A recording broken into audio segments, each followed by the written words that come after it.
আসসালামু আলাইকুম সবাইকে। আজকে দেখাচ্ছি কীভাবে আমি তেহারি রান্না করি। তো এখানে দেখছেন আজকে গরুর মাংস নিয়ে নিয়েছি। তো এখানে আমি অলরেডি মশলা মাংসটা কষাচ্ছিলাম, যখন মনে করলাম আসলে ভিডিওটা বানাবো। তো এটার মধ্যে আমি রাঁধুনি তেহারির মশলা ইউজ করেছি, সাথে আদা রসুনের পেস্ট, একটু গরম মশলার গুঁড়ো, পেঁয়াজের বেরেস্তা আর হচ্ছে মাস্টার্ড অয়েল। মাস্টার্ড অয়েলটা মেইন ইনগ্রিডিয়েন্টস তেহারির জন্য। আর কিছু কাঁচামরিচও দিয়েছি। এটা কিছুক্ষণ কষানোর পরে আমি কয়েকটা কাঁচামরিচ দিয়েছি। কাঁচামরিচটা দিলে ফ্লেভারটা খুব সুন্দর হয়। তো মাংসটা ভালোভাবে কষিয়ে তারপরে সামান্য একটু পানি দিতে পারেন, দিয়ে তারপর মাংসটা যাতে ভালো করে সিদ্ধ হয় সেটার জন্য এটাকে ঢেকে কিছুক্ষণ অল্প আছে রেখে দিতে হবে। তো এই হলো সেই তেহারির মশলা যেটা আমি ইউজ করেছি, সাথে ফ্রাইড অনিয়ন যেটার কথা বললাম, পেঁয়াজের বেরেস্তা, তারপর মাস্টার্ড অয়েল এটা ইউজ করেছি। তো কিছুদিন পরে মাংসটা যখন আবার ঢাকাটা খুলে দেখে নিচ্ছি, তো বেশ মোটামুটি ভালো মতন হয়ে এসছে। হালকা কিছুক্ষণ হালকা জায়গায় রাখলে এটা ভালোভাবে হয়ে যাবে। তো মিনিমাল আমি যেটা করবো সেটা হচ্ছে যে আমি আমার রাইসটাকে প্রিপেয়ার করা শুরু করবো। তো আরেকটা কন্টেনারে আমি চাল নিয়ে নিলাম, এটার সাথে গরম মশলা আর মাস্টার্ড অয়েল দিয়ে চালটাকে ভালো করে একটু হালকা করে ভেজে নিচ্ছি। তো আমি এখানে বাসমতি চাল ইউজ করেছি। আপনারা চাইলে চিনি গুঁড়া বা অন্য কোনো পোলার চাল বেশি থাকে সেটা ইউজ করে আরও ভালো হবে। তো চালটাকে একটু হালকা ভালো করে ফ্রাই করে নিয়ে তারপরে এটার মতো পরিমাণ মতো পানি দিতে হবে। তো আমি এখানে 3 কাপ চাল নিয়েছিলাম, সো এখানে আমি 1.5 মানে হচ্ছে 4.5 কাপের মতো পানি দেব।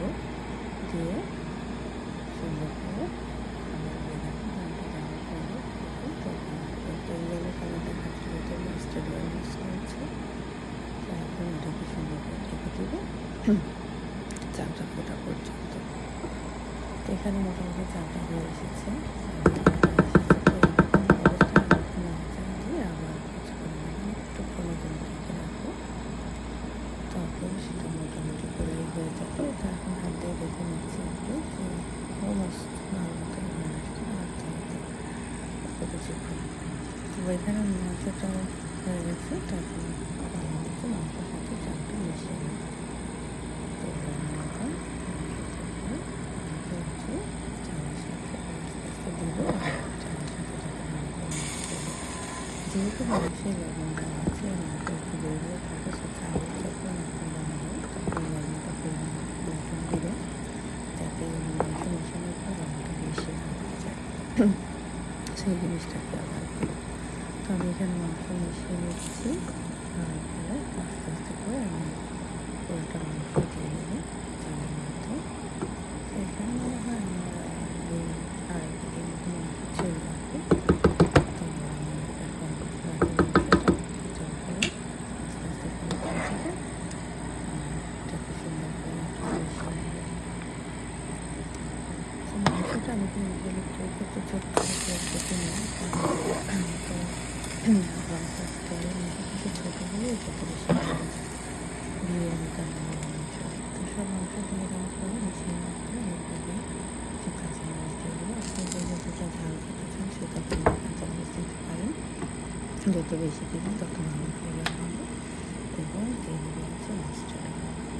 সো মাস্টার্ড অয়েলটা দিয়ে কাঁচামরিচ দিয়ে এখন সুন্দর করে একদম লো আঁচে কিছুক্ষণ বসিয়ে রাখবো আর ঢাকা দেবো। তো এই তো তেহারি মোটামুটি রেডি। এখন এরকম 5-10 মিনিট আছে রাখার পরে খুলে দেখেন এটা কি সুন্দর হয়েছে কালারটা। এখন উপর দিয়ে আপনি পেঁয়াজের বেরেস্তা ঘরে থাকলে এটা একটু সুন্দর করে দিয়ে দিলেন, উপর দিয়ে দিয়ে তারপরে এটা সার্ভ করতে পারেন। এই তো এই তেহারি। আমি জানি অনেকেই রান্না করতে পারেন, বাট এটা জাস্ট আমি শখে দেখালাম। Thank you.